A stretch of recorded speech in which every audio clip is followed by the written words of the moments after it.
Good morning, or depending when you're watching this, good afternoon, good evening, or good night. My name's Ross, and as always told, I had a voice radio, so today we're going to continue fighting through the flu, or at least I am, and we're going to be looking at a non-GX Dawn Wings Necrozma. Now, we've already seen the GX Dawn Wings Necrozma. I've done a video for that. I'll pop a link in the description, assuming I remember. The thing is that the GX Dawn Wings Necrozma was alright, whereas the GX Dusk Main Necrozma was amazing. We looked yesterday at the non-GX Dusk Main Necrozma, and we said it was alright, good, useful as a tech. Does that mean that the Dawn Wings Necrozma is going to be just a little bit worse? Well, rather than just saying yes or a no, which would be kind of dull and defeat the object of the video, let's have a gander, shall we? It is a psychic type Pokemon, meaning weakness will be hit against Garbodor, which could be important as we'll see in a moment, but also against things like Espeon GX, but it's not weak to them. It is a ghost type in the game, ergo it comes through with a darkness type weakness, which is really nice, because yeah, Darkrai in theory is still really good, but it's also got a horrible weakness right now. Nobody's really playing Darkrai. This is great, because it means that you're just not really being hit for weakness at all. Add to that a resistance to fighting, which with stuff like Buzzwole and Gallade running around everywhere, is really quite nice. And we're looking pretty good with the basics here, although a retreat cost of 2 is the worst in the game because you don't get to use Heavy Ball, and it's the heaviest one before you get to use Heavy Ball, which kind of sucks. And as I've said in a couple of videos lately, like the Dusk Main Necrozma video yesterday, 130 HP, there is a big difference between 120 and 130 HP. Things like Golisopod GX's first impression, things like Silvally GX's Turbo Drive, they do 120. Usually it wouldn't be a problem, you'd add a choice band, go up to 150, jobs are good un. Except with a non-GX, if you've got 130 HP, you will survive hits. And this is very deliberate, don't think this is a coincidence. Pokemon do this deliberately. They give 130 HP while a whole bunch of Pokemon do 120 because they want these Pokemon to be able to take a hit. It is a non-GX. It is kind of being given a reason to see play. I don't see this as a coincidence. But it's the attacks here we're really worried about. As always, good basics will do nothing if the attacks are rubbish. And just like we saw on Dusk Main Necrozma, yes, there are a bunch of similarities between these two particular cards. One of the attacks is incredibly specific. Now, the translations were given by the lovely RappelmannTCG, Mr. David Hockman himself. And the first attack for a single Psychic Energy, if you have 6 remaining prize cards, this attack deals 20 more for each damage counter on this Pokemon. It's kind of like a super-powered Outrage attack, like you might see, for instance, from the Reshiram from Shining Legends, except that did 10 more for every damage counter, not 20. And it's for a single energy, not a double colorless energy, but it's only if you've got exactly 6 prizes remaining. Apparently, these non-GX Ultra Beasts really like attacks, which are really good at one incredibly specific point in the game. Though I should be at pains to point out here that this will not necessarily always be at the beginning of the game. Let's say your opponent plays something like a Xurkitree GX and uses Lightning GX to give you a 7th prize card. You would then have to take a prize before this Dawn Wings Necrozma could do the extra damage. It is 6 prize cards remaining, not you've taken 0. Similarly, let's say you went down to 4 prizes remaining, but then your opponent used Nihilego GX's GX attack, Symbiont GX, to give you an extra 2 prize cards to put you up to 6. That would then activate this attack again, which is kind of cool. The problem I have with this is that this is, by its very nature, aside from really weird things like Nihilego, this is an attack which needs to be used really early game. And you generally don't have these damage counters on you in the very early game. So we used to have Team Aqua's secret base. You'd bench a non-Aqua Pokemon and then you'd take 2 damage counters, then all of a sudden this would be doing 60 for a single energy on a basic, and this is a basic which should be stressed, which is really cool. And then of course you could always add a Fighting Fury belt given that it's a basic, and then you'd be doing 70 for a single energy on a basic, potentially on turn 1 of the game. There's no way other than saying that that's actually really, really good. If you can get 2 damage counters on here, you're hitting for 60 with weakness, single energy taken out of Garbodor. That is lovely. Problem being, where are you getting the damage counters from? Now, if we look at stuff like Drampa that needs damage counters on the bench, we go, well, we've lost Team Aqua's secret base, but that's alright. We can use Potown. Potown puts 3 damage counters on you when you evolve. Evolve one of your bench Pokemon, then Drampa can do Berserk for 150, but no. Because this is an unevolved Pokemon. You're not getting damage counters on it using Potown. Now you can use our old friend Rainbow Energy. It's a single energy attack, so put 1 Rainbow Energy on there, you're paying for the attack, you've got 1 damage counter on there, you're hitting 40 for 1 energy. And that's not abysmal. 40 for 1 energy will KO a Trubbish, which is quite nice.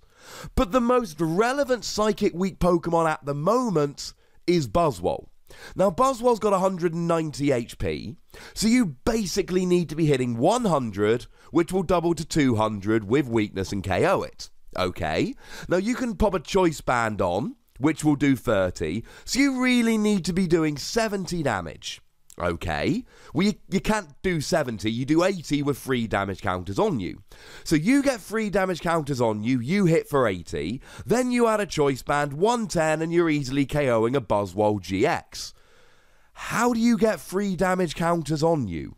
Now back in the day, Reshiram and Zekrom, the same ones essentially, that were printed in Shining Legends, were printed way back in black and white.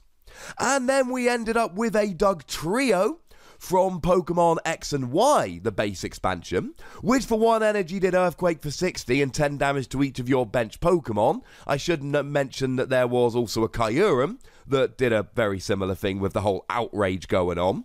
And then what you would do is you would attack with Dugtrio, spread damage to the bench, then you'd bring in your Outrages to do a whole bunch of damage. We don't have any great Pokemon like that at the moment, and I can't even be bothered to go and check, because here's the thing. Let's say we do have great Outrage Pokemon at the moment. Brilliant. As soon as you take a prize, this attack goes down to just doing 20 damage for 1 energy. It's just not worth the investment.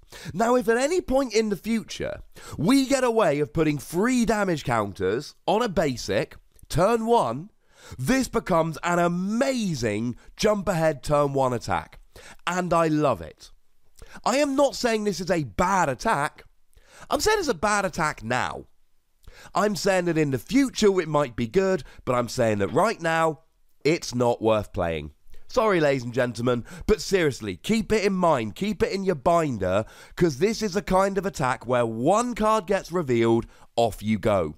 As a side note, don't forget Damage Mover. So you could, and it's incredibly convoluted and don't, but you could evolve a bench Pokemon with Potown out, get the 3 damage counters on there, move them over with Damage Mover, and then hit decent damage with Wings Necrozma. Don't do it, but you know, there are options out there, they're just all way, way too clunky. I should also mention that yes, of course, there is a possibility that you just leave it in the active and you make your opponent hit it, and if your opponent hits it, then you can hit them back for huge damage. Sounds like a really good plan. Why have I not been making a big deal about it? Because good players just won't do that. Good players will just go, okay, you're doing 20 damage per turn. Cool. You sit there and do 20 damage per turn. You're not going to take a prize. So I'm just going to set up my bench, get completely set up, and then I'll one-hit KO you in a minute. So as much fun as it does sound to just leave it in the active, your opponent hits it, you get a giant KO. Good players won't fall for that. They will just set up their bench until they can one-hit KO you. The second attack is a lot more straightforward. 3 Psychic Energy, 130 damage, discard 2 energy attached to this Pokemon. Now, as I've said in a bunch of videos like Alolan Ninetales GX, it says energy, not Psychic Energy, so you do have the option here of discarding a double colourless energy every turn, so you don't have to discard your Psychic Energy. But I'm going to say the same thing that I have said with Psychic Pokemon after Psychic Pokemon after Psychic Pokemon. Where are we getting all of this Psychic Energy from? Now, to be fair, Lunala from Sun and Moon moves it around quite nicely, but nobody's yet made a great Lunala deck. Maybe with Lunala Prism Star, and I'll pop a link to that video in the description as well, maybe this comes around? I don't know. And if a great Lunala deck ever comes around, look, this is a good card. Because then, 130, free energy, decent non-GX attacker, yes.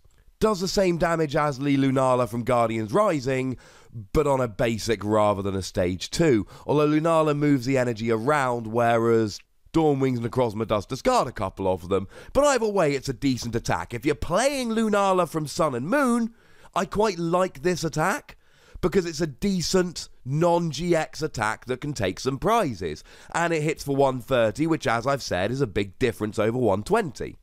And I do love this first attack. I think it's incredibly intriguing. I just don't think we have the cards to combo with it. Now, I want to be really clear about my thoughts on this first attack. If you can get a decent amount of damage counters on there early in the game, it becomes a great early game attack. I just don't see that we've got the ways at the moment, and using a combination of Po-Town and Damage Mover, oh my goodness, no. This is a card which I don't see seeing any play when it gets released. But it is a card that I'm going to keep a copy or two in my binder, because I think one day, in a Lunala deck or with 1 or 2 cards being revealed, it could be a handy tech. For now, I'm giving it between 2 and 3 Wassies. We don't give half Wassies, that would be barbaric. But I wouldn't be surprised if in the future it saw a little bit of play in very specific decks. But as always, ladies and gentlemen, it's time to hear from you guys in the comment section. Let me know what you think about this card. Let me know if you can find any fun ways to get the damage on there. Go nuts! Be nice. Make sure you like this video, subscribe to this channel, follow me on Twitter at @TheWassie, and Twitch for some live action at twitch.tv/PTCGRadio. If you want to support the channel, get some bonus podcasts and so on, you can do so by going to patreon.com/PTCGRadio. But by far the most important thing, as always, is to look after yourselves until next time. Thank you very much for watching. My name's Ross, and you've been watching PTCG Radio.